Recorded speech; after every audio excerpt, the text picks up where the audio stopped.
goal of this program is to trace the arc of the evolution of the redwood industry through a century and a half of forest exploitation and degradation toward a new paradigm of restoration and stewardship. Though this evolution has been gradual, it has revolutionary components.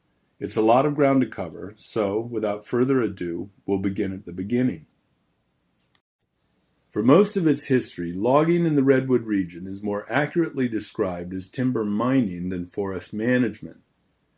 When Euro-Americans first came flooding into California in large numbers during and after the gold rush, Northern California's magnificent coastal redwood forests were virtually intact, stretching from Big Sur to the Oregon border and covering more than 2 million acres.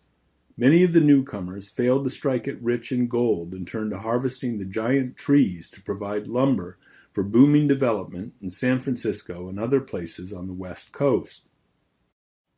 In the beginning, lumbermen employed axes, saws, and other early methods of bringing trees down, and horses and oxen were then used to extract the timber.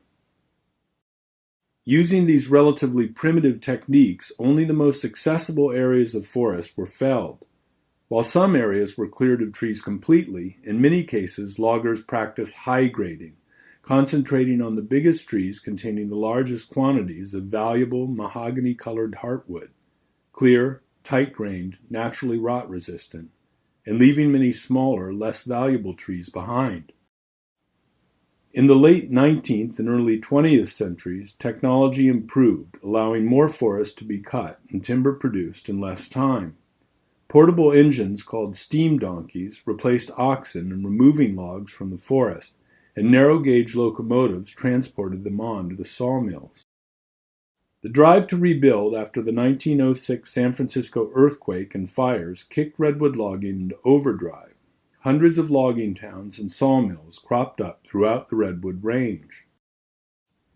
Early conservationists took note of the consequences of the logging boom and began efforts to protect rapidly dwindling old growth, founding the Save the Redwoods League in 1918. Their work resulted in the establishment of Prairie Creek, Del Norte Coast, and Jedediah Smith Redwood State Parks, among others. With the advent of chainsaws in the 1930s, the pace of logging took another quantum leap, and the practice of large-scale clear-cutting became prevalent. Replanting or reforestation was rarely done. The last and most intensive burst of logging began after World War II and continued for the next 40 or 50 years. The flood of returning GIs fueled a housing boom, and an army of bulldozers, logging trucks, and loggers descended on what remained of the original redwood forest. The pace of old-growth logging accelerated significantly, and residual forests located closer to mills, railways, and ports that had previously been high-graded were logged out.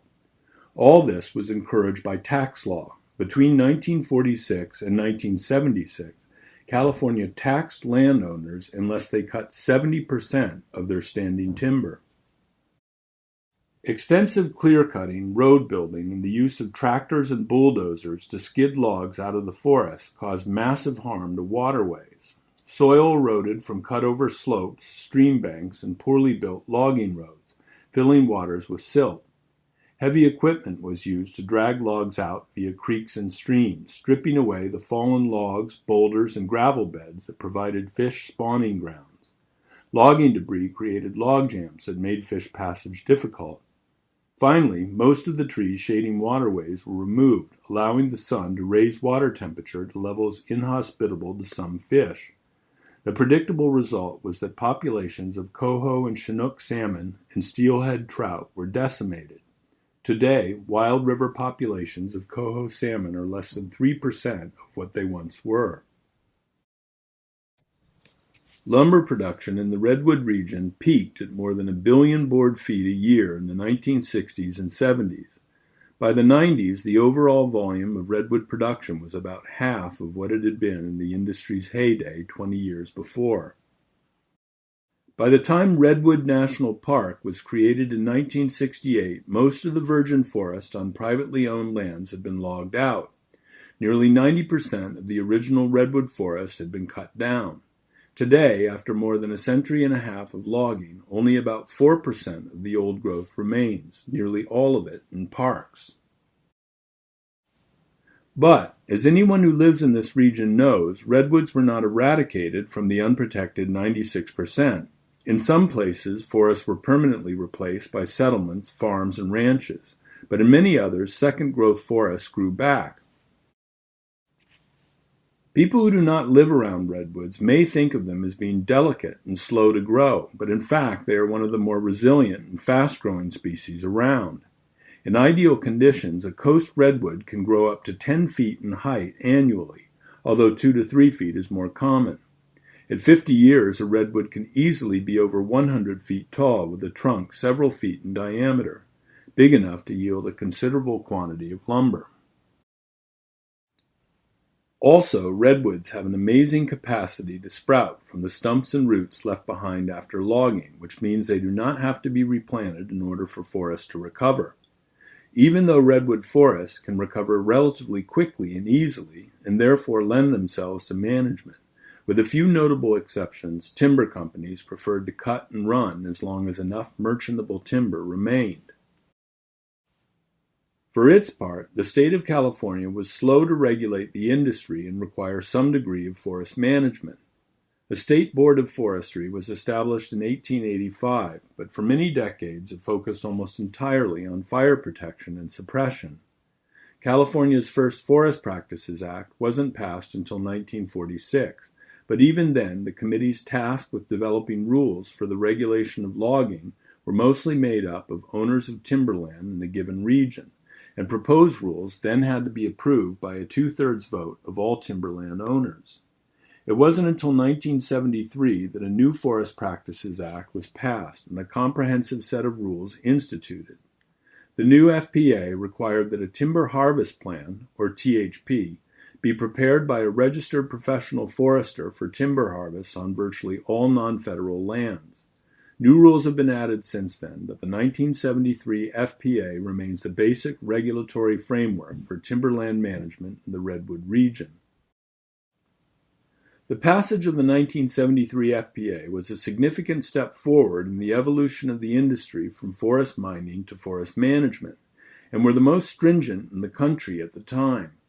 Even so, as enforced by the California Department of Forestry and Fire, which critics accuse of being far too close to industry, a great deal of environmentally damaging logging was subsequently allowed under it.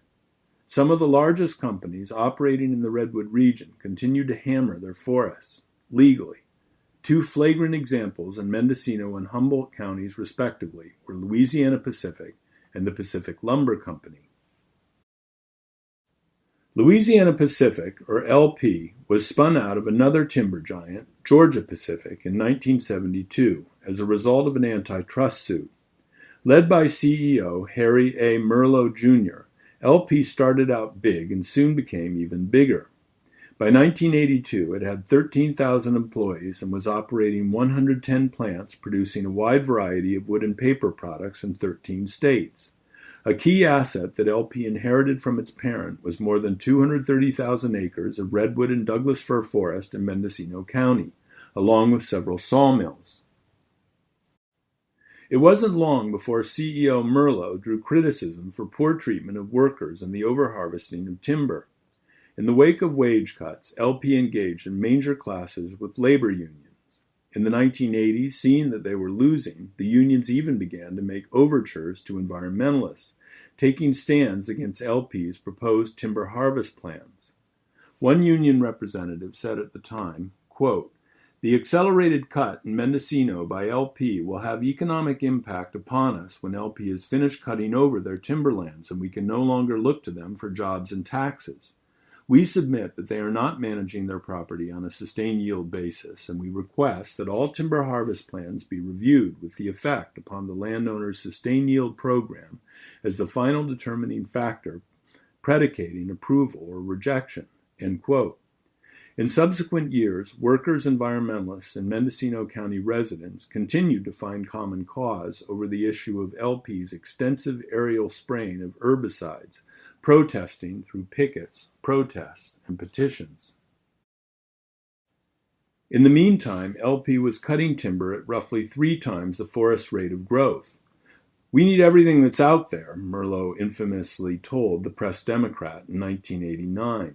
"We log to infinity because it's out there and because we need it now." By the mid-1990s, little valuable timber remained on LP's lands, and the company was facing numerous protests, including tree sits and blockades of logging roads, and multiple lawsuits accusing them of regulatory violations. Merlot was fired in 1995 after numerous legal convictions and fines. In 1997, LP announced that it would sell all of its California holdings. To get a sense of the level of resource exploitation that LP engaged in before they bailed out, unlogged old-growth redwood forests typically contain 100,000 or more board feet per acre of standing timber. Well-managed industrial forests contain about 40,000 board feet per acre, and the timberlands that LP put up for sale were estimated at 8,000 board feet per acre. An even more dramatic and notorious case of destructive logging that took place under the 1973 Forest Practices Act is that of Pacific Lumber Company, or PALCO. Begun in 1863, PALCO was an anomaly among redwood companies due to its long-standing commitment to sustainable forestry under the tenure of a remarkable family. From 1905 through 1985, PALCO was directed by Simon J. Murphy and his descendants. Over this time, PALCO built several sawmills, including its main facilities in the company town of Scotia, not far south of Eureka, and it extended its holdings to well over 200,000 acres in southern Humboldt County. In 1931, Stanwood Murphy became president. Observing the rapid depletion of quality redwood timber in the region, he departed from the industry standard of clear-cutting and instituted a selective cut system of logging. The company would limit harvesting to a maximum of 70% of the mature trees in a stand, leaving younger trees behind and releasing them for fast growth by exposing them to sunlight. In half a century, they would grow to the point where the stand could be logged again, and so on indefinitely. He also instituted a policy of sustainable yield, never cutting more timber volume than the forest could grow each year. In effect, living off the interest generated by the forest rather than depleting the principal. The company ran under these principles for the next 55 years. PALCO also led the industry in terms of worker treatment, providing affordable housing, a hospital, a school, a generous pension plan, and free life insurance to its employees. In 1975, a number of years after Stan Murphy had stepped down, PALCO went public and was listed on the New York Stock Exchange. In the early 80s, PALCO was free of debt and was generating after-tax annual profits in excess of $40 million, below the industry average but enough to keep the company healthy.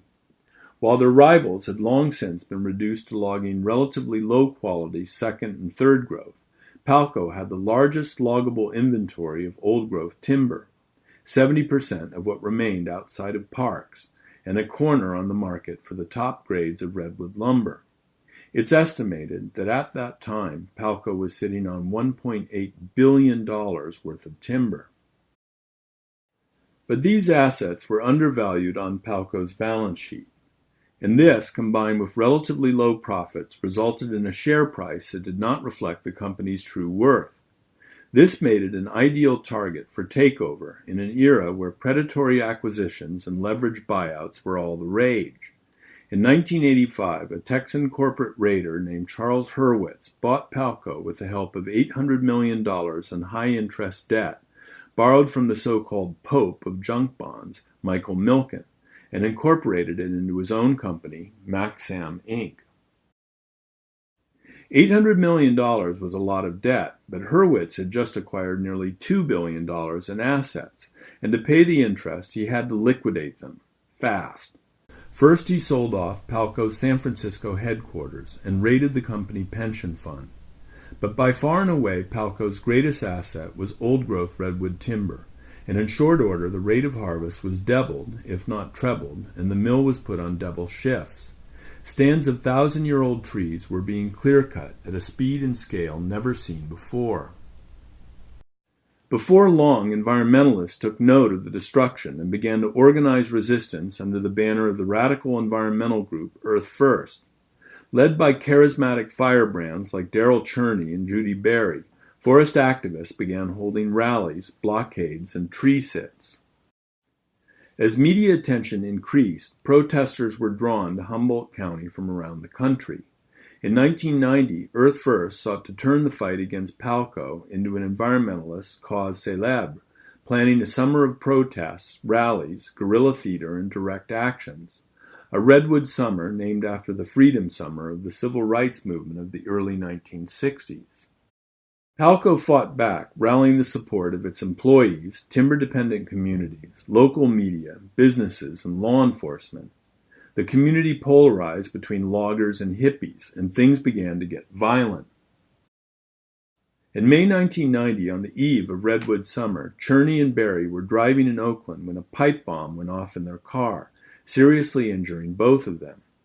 The FBI initially accused them of having planted the bomb themselves, but the evidence indicated otherwise, and the charges were eventually dropped. No other suspects were ever charged. At the center of the conflict was the largest tract of intact virgin redwood forest remaining on Palco lands, which the environmentalists had named Headwaters Forest. In the mid-90s, the government stepped in, and Headwaters' 7,500 acres was protected at a cost to the taxpayers of $480 million. But Palco would continue to aggressively log the remaining timberlands, and so protests continued. In 1998, Julia Butterfly Hill climbed a 200-foot redwood called Luna and stayed there for 2 years, breaking the record for a tree sit and drawing worldwide attention to the war in the Redwoods. Later that year, Palco itself made history when it became the first logging company in California to lose its license, having racked up more than 300 violations of the Forest Practices Act in the previous 3 years. Palco regained its license the following year and continued logging.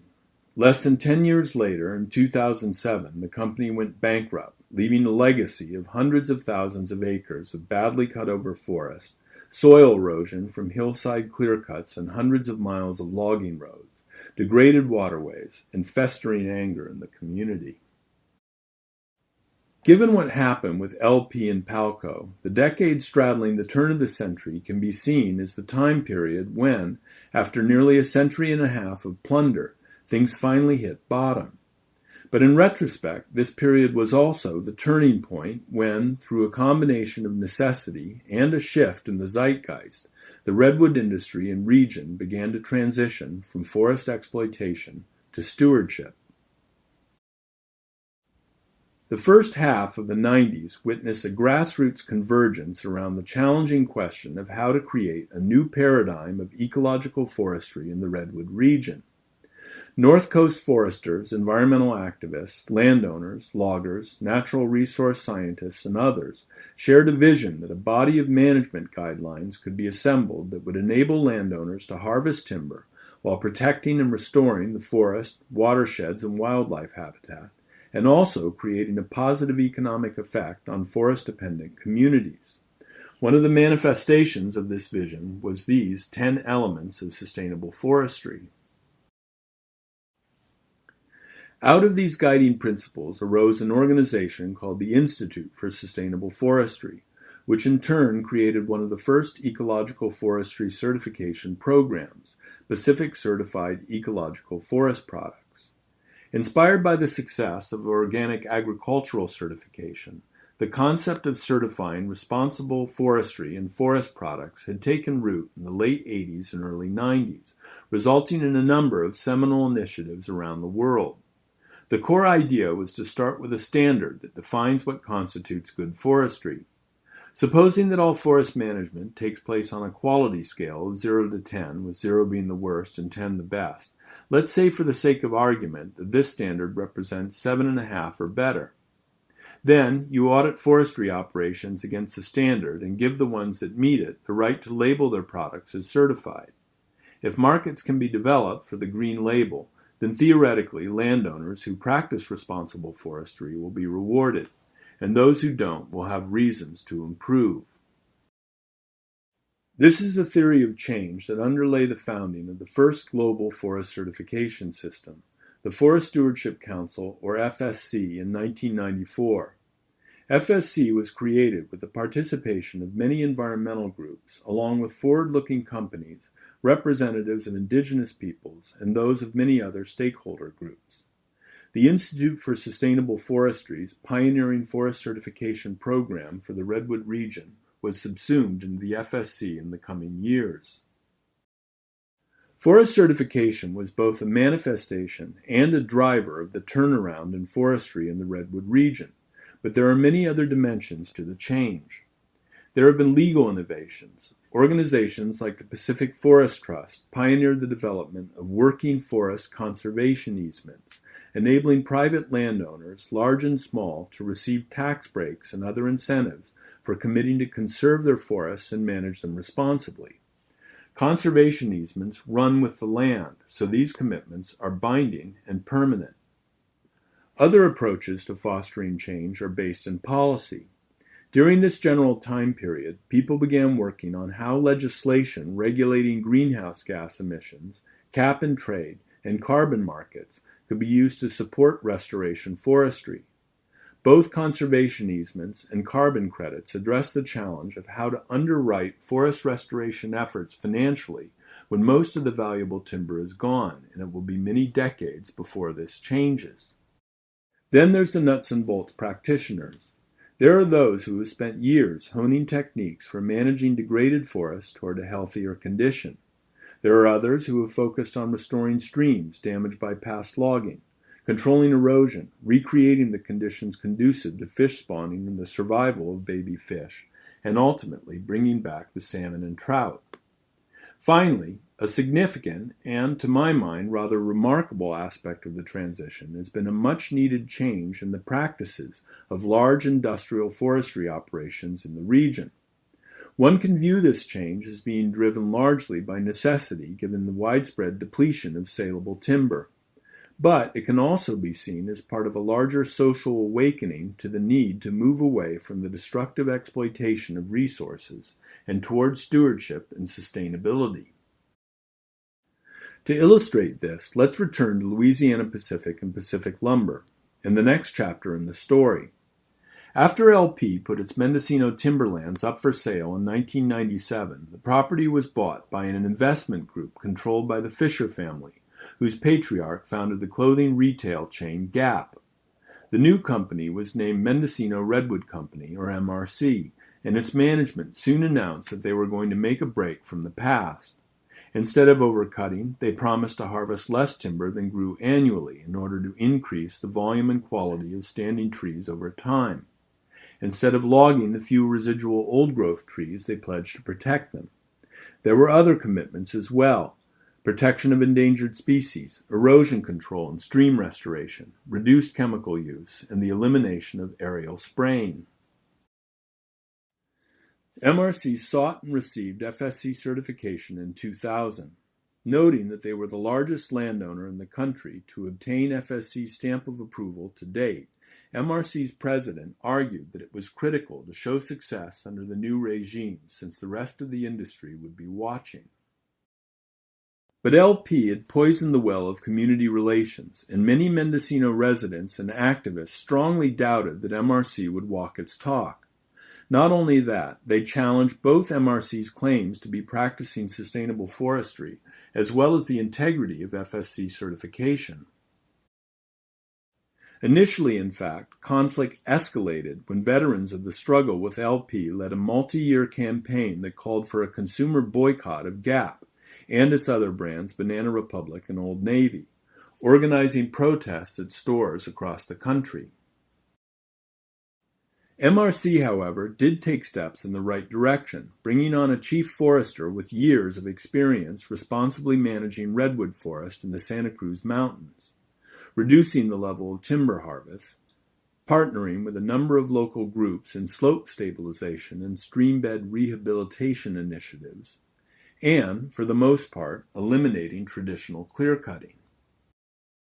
As this quote illustrates, some began to credit the company for its good behavior. Around the time that it got certified, one environmentalist told a local reporter, quote, "Mendocino Redwood is the best company operating in Mendocino, Humboldt, and Del Norte counties. They're the first people who offer the promise of commercial forestry that's going to do things right. And in the meantime, they have to have some logs."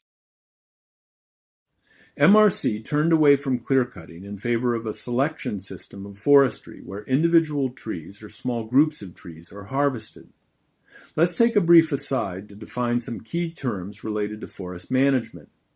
Individual and group selection and related practices are referred to collectively as uneven-aged management because they result in stands with a full variety of native tree species and age classes. There are significant ecological benefits associated with this management approach, such as better habitat for many birds and animal species, higher levels of carbon sequestration, and protection of forest soils. However, uneven-age management is widely considered more complicated and costly than even-age management, where trees are harvested through one of a set of techniques resulting in large stands that are of the same age and height. The best known, and also the most popular, economically profitable, and controversial example of even-age management is, of course, clear-cutting. In the U.S. today, clear-cutting is almost always followed by the replanting of a commercial tree species and multiple applications of herbicides to suppress competing growth. Where done intensively, repeatedly, and at a large scale, clear-cutting is often referred to as industrial forestry, and establishes and perpetuates extensive monoculture tree farms instead of ecologically complex and biodiverse natural forests. Conflict between environmentalists and MRC has abated since the early years, but there is one area that has always been and remains a major point of contention, and that is herbicide use in tan oak. Tan oak is a hardwood species that is native to the coastal redwood forest, but it normally occurs in small proportions relative to the conifers. Tan oak, however, is a hardy pioneer that can outgrow redwood and Douglas fir in the first years after an area of forest is cleared. In the normal course of events, conifers would eventually outstrip the tan oak and come to dominate the forest canopy. But if large areas of land come to be overgrown and crowded with tan oak, as can happen if clear-cutting isn't followed closely by replanting, then it can impede the conifer's recovery and slow the forest transition to the next stage of ecological succession. According to MRC, about half of LP's lands was dominated by tan oak when they bought it. The company has long contended that it has to use herbicides to reduce the tan oak component of their forests because alternative methods are too costly. They justify removing tan oak by pointing out that it is part of their quest to manage their forest toward a balance of species more resembling that which preceded LP's 20 years of liquidation logging, and will eventually be phased out altogether. There are also strong economic reasons for MRC to establish redwood and Douglas fir in the place of tan oak. Unfortunately for them, or any other landowner whose forests are dominated by the tree as a result of past logging, today the only real market for the wood is firewood. Early on, MRC tried to make a market for tan oak lumber by manufacturing and selling tan oak flooring, but after losing a lot of money, they gave up. So, to hasten the growth of timber that can eventually sell, MRC embarked on a program of tan oak suppression. The herbicide that MRC is mostly used to kill tan oak is called imazapyr. It is applied by cutting through the bark of the tan oak tree and injecting a small quantity of the chemical into the plant tissue, a practice called hack and squirt. MRC maintains that the amount of imazapyr it uses is small, about 2.5 cups per acre, and that it is one of the safer chemicals suited to their goals. However, the company's critics counter that there is risk both to public and ecological health, and that removing tan oak reduces the amount of water in the soil, thereby impeding conifer recovery.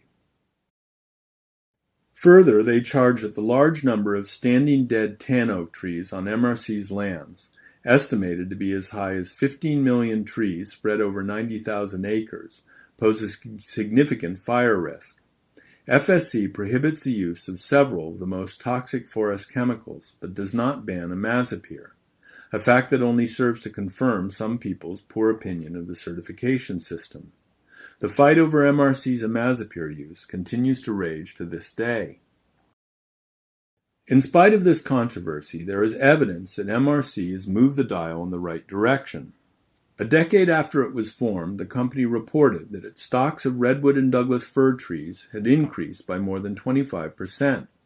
They claim that an investment of $11 million in sediment and erosion control has kept almost 1 million cubic yards of sediment, the equivalent of 100,000 dump trucks, out of streams and rivers. Whether one accepts these self-reported facts at face value or takes them with a grain of salt, it appears that MRC is making progress, and certainly no one argues that they aren't a lot better than what went before. MRC's track record was a factor in a later acquisition that represented another milestone in the history of the redwood industry. As noted earlier, Pacific Lumber Company filed for bankruptcy in 2007. A Texas bankruptcy court considered several reorganization options in 2008, but settled on a bid from the owners of MRC. They settled with Palco's creditors and took possession of its assets, the most significant of which being 210,000 acres of forest land, in July of that year, renaming it the Humboldt Redwood Company, or HRC. Palco's clashes with environmentalists had continued right up to the end. There were several tree sits and old-growth groves slated for cutting at the time that the change in ownership took place. MRC announced that it would extend its policy not to log old growth to HRC. Its chief of forestry personally communicated the promise to the tree sitters, and down they came. Also, HRC promised to reduce harvest levels to about 55 million board feet per year, compared with as much as 250 million board feet a year in the 1990s, and to obtain FSC certification for its forest lands as well. The news media trumpeted the possibility of a new era in the North Coast redwood industry. As one activist said, there was, quote, this amazing sense almost of, the war is over. Green Diamond is another dominant player in the redwood industry that is changing with the times. Second in size to the combined holdings of HRC and MRC, Green Diamond owns about 400,000 acres of land in Del Norte, Humboldt, and Mendocino counties. More than 70% of Green Diamond's lands are managed as tree farms, even-age stands that are clear-cut in patches every 50 years or so.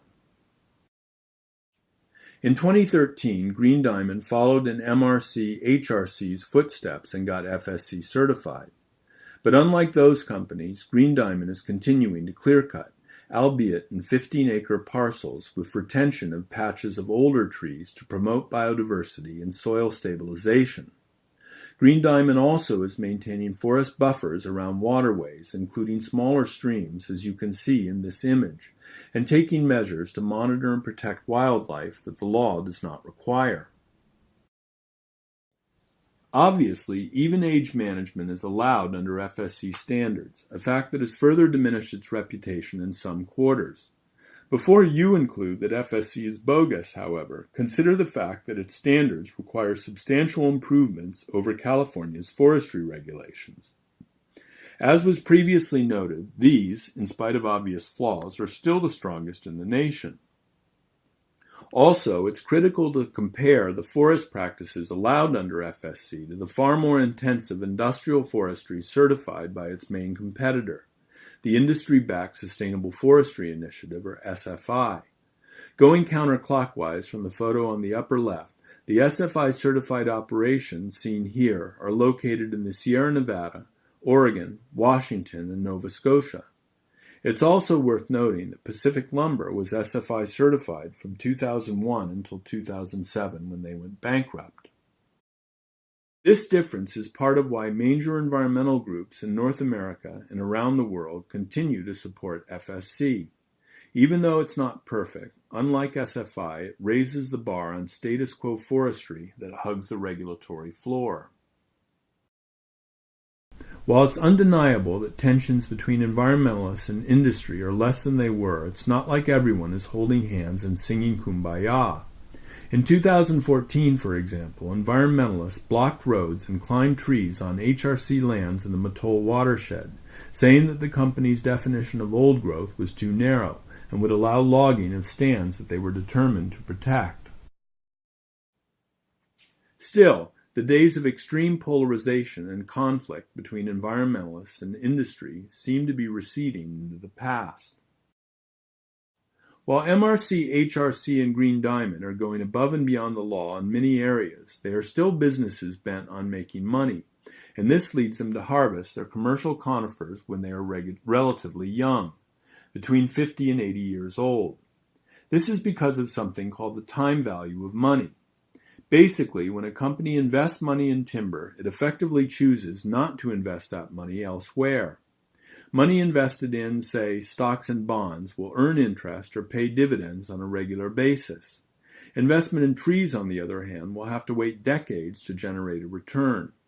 Their capital is tied up for such a long period of time that it is a deterrent to even longer-term forest investments, such as allowing trees to grow old. All this is to say that there are powerful financial incentives to harvest timber on shorter cycles. Many advocates and practitioners of ecological forestry, however, argue that truly restorative forestry requires allowing trees to get much older than a half-century and manage depleted forests towards an old-growth condition. This entails not only selection forestry and uneven age management, but also a willingness and ability on the part of landowners to defer profits farther into the future. A significant challenge is finding ways to generate enough current income to let the land rest until timber volumes increase to the point where sales cover costs and then some. Proponents of this approach cite a number of benefits. Among others, older trees and soils that are not exposed by even-age management sequester more carbon and do more to combat global warming. Older forests are more ecologically complex and provide habitat for the greatest number of species. Older trees produce the best quality wood, and if the landowner is patient, this type of forestry will eventually produce more income than short-rotation forestry. There are numerous examples where forest landowners in the Redwood region are pursuing such a model of deep green forestry, probably into the hundreds of thousands of acres. If MRC, HRC, and Green Diamond are high up on the quality scale relative to the rest of the country, these operations are even higher. One example that is notable because it embodies many of the change drivers I mentioned earlier. A non-profit organization called the Redwood Forest Foundation, or RFFI, and the USAL Redwood Forest in northern Mendocino County. RFFI's mission is stated here. Quoting from their website, their vision is to, quote, establish community-based forests that provide both critical habitat for increased biodiversity and improve regional economic vitality. RFFI's first acquisition was a roughly 50,000-acre forest purchased in 2007. This forest had been heavily logged over by previous owners and was in a similar condition to the lands MRC bought from Louisiana Pacific a decade earlier. Watersheds were severely damaged. Most of the mature, high-value redwood and Douglas fir was gone. About 40% of the forest was tanno. Also, past clear-cuts were aerially reseeded with Douglas fir, resulting in numerous stands so overcrowded with trees that none can grow well. In these conditions, 60-year-old Doug fir trees that would normally be 24 inches or so in diameter are only about a quarter of that size, and these small diameter trees have no economic value. The purchase of the USAL forest was financed by a $65 million loan from Bank of America. To service this debt, particularly through the initial period when timber harvest must be limited in order to allow the forest to recover, RFFI had to be creative. It turned to several innovative ways of generating income touched on earlier in this presentation. First, RFFI established a conservation easement with the nonprofit Conservation Fund. The fund pays RFFI for abiding by the terms of the easement. The California Department of Forestry monitors the forest annually to ensure compliance. Second, RFFI is seeking to generate income through the sale of carbon credits. The market for these credits was established by groundbreaking climate legislation, the California Global Warming Solutions Act of 2006. This law requires California to reduce its greenhouse gas emissions to 1990 levels by 2020. Among many other things, the law required the creation of a cap-and-trade program that requires utilities, large industrial plants, and fuel distributors to buy carbon credits from registered carbon projects like the USAW that sequester carbon. Another way that RFFI is generating income is through the production and sale of biochar. This is charcoal that is used for biological ends as opposed to heat, most commonly as a soil amendment. RFFI bought a biochar machine in 2013. Subsequently, they conducted a demonstration in which they broke even, and they expect to turn a small profit as production is increased. One major benefit of biochar is that it creates a saleable product from tan oak and might underwrite the costs of tan oak thinning. Unfortunately, all of these strategies put together do not produce enough income for RFFI to service its debt. So, as one would expect, they are bridging the gap by cutting and selling what merchantable timber they have. Some are concerned that the debt is pushing them to cut too much and to use overly aggressive methods. RFFI intends to reduce the level and lighten the touch of their timber harvest as their inventory grows and the quality and value improve. In an interview, RFFI's president summed things up, saying, quote, "The challenge is how to buy time to let the forest recover until there is enough timber for the forest to pay its way." While the USAW is an inspiring model of restoration forestry, there are some who contend that in order to bring back the old growth, you have to go even farther, reducing the rate of annual harvest well below the 2.9% limit set by RFFI's conservation easement to as low as 1%. They contend that higher rates of harvest may be sustainable in terms of yield, but that you will still be maintaining a relatively young forest. And this is not truly restorative because it doesn't allow the forest to develop old-growth characteristics. One of the people taking this position is a fellow named Raul Hernandez, whose commitment to restoration forestry goes back more than 20 years. In an interview, Raul argued that, quote, "You have to be willing to leave more of the money in the woods, to let the trees grow older and produce quality wood. People are willing to pay a huge premium for dense grain old-growth redwood. Timber companies should manage for a higher quality product and sell it at higher margins," end quote. Raul has demonstrated this by creating a business, Forever Redwood, that manufactures and sells high-quality redwood tables, seating, pergolas, and pavilions. Here's a final example of restoration forestry in the Redwood region that is quite interesting, and this is work that is taking place in Redwood National Park and the Headwaters Reserve. Many people aren't aware that large areas of both were logged before they were protected. Tens of thousands of acres of Redwood National Park and 65% of Headwaters' 7,500 acres were clear-cut. In both places, managers face a similar problem as in the USAW. Too many trees too close together, all competing for water, light, and nutrients, severely inhibiting their growth and the progression of the forest to the next stage of succession. To illustrate the point, this picture is of a second-growth forest in the Headwaters Reserve with an average-size ecologist for scale. Believe it or not, these trees are several decades old. As one would expect, restoration of these areas requires a massive thinning program. This involves a practice that is called thinning from below, taking out the smaller trees to reduce the number of trees and increase the spacing between those that are left, allowing them to develop the canopies necessary to capture the water and sun to grow. Here is the same area of forest before and after thinning. Drawing toward conclusion, I want to share some salient excerpts from an interview with a fellow named Rob DePerna. Rob works for the Environmental Protection Information Center, or EPIC, in Humboldt County. EPIC was a key actor in the battle with Pacific Lumber pretty much from beginning to end. In our interview, Rob described himself as, quote, "kind of a dinosaur, a dying breed. When I first started being a forest activist in the late 90s, there were a lot of people who knew a lot about forestry, But as time has gone on, the circumstances have changed. Now there's few people like me. In the present day, Rob continued, one of the challenges that EPIC and other organizations like Save the Redwood League are confronting is, the old growth is sort of saved. What do we do with the other 95% of the landscape that's been logged over?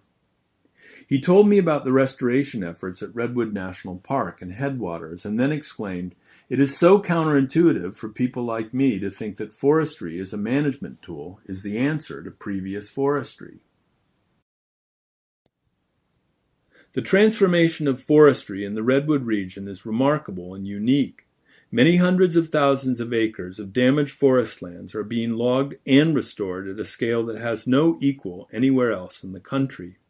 Over 80% of California's working redwood forests are now FSC certified and are being managed to a higher standard than ever before. The poet W.H. Auden once wrote, "A culture is no better than its woods." After a century and a half of depletion and degradation, Northern California's woods and the surrounding culture are starting to heal.